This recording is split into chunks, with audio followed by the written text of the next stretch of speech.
Après le couple formé par Bernadette et Jacques Chirac, Emmanuel Macron et son épouse Brigitte ont été le deuxième tandem présidentiel de la Ve République à poser ses cartons à l'Élysée. Installés au N°55 de la rue du Faubourg Saint-Honoré, à Paris, depuis 2017, ils ont effectué d'importantes rénovations dans cette illustre bâtisse.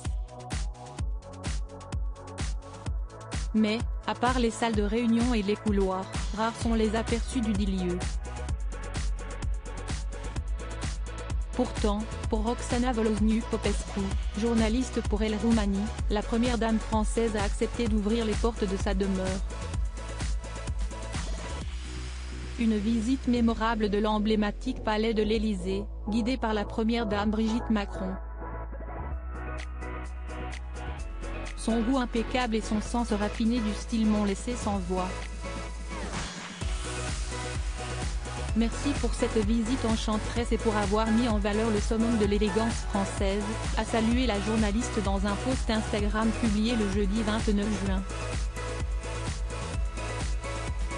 Le moins que l'on puisse dire, c'est que Brigitte Macron est une grande amatrice d'art et elle n'hésite pas à l'afficher dans son intérieur. En effet, les clichés partagés par la journaliste roumaine montrent un grand salon dans les tons bleus et blancs, rehaussé par une peinture XXL de Joan Miró intitulée La femme au miroir. On découvre aussi une salle de réunion où trône une œuvre de 1966 du sculpteur François-Xavier Lalanne intitulée Bar aux autruches, ainsi qu'un tableau s'apparentant à l'une des œuvres conçues par le plasticien hongrois Viktor Vásárhelyi, reconnu comme étant le père de l'art optique. L'ancienne professeure de lettres n'a pas seulement transformé le Palais Doré en véritable galerie d'art, elle y a aussi apporté des touches davantage personnelles, à l'image d'une photo encadrée la montrant, avec son mari, dans les tribunes d'un match de football, Emmanuel Macron ayant montré à plusieurs reprises son amour pour le ballon rond.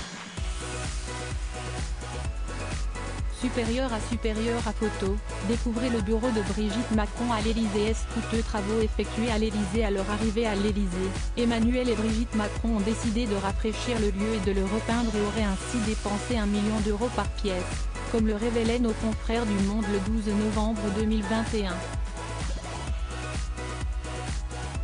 Tout était en pire. On voulait faire entrer la modernité. Il y avait des problèmes d'infiltration et les tapisseries sentaient le tabac, aurait glissé la première dame à nos confrères. Un rafraîchissement qu'a jugé également nécessaire le peintre Gérard Garouste, qui a œuvré à l'Élysée. Rien n'avait bougé depuis 40 ans. Article écrit en collaboration avec 6 médias Crédit Photo, Panoramique.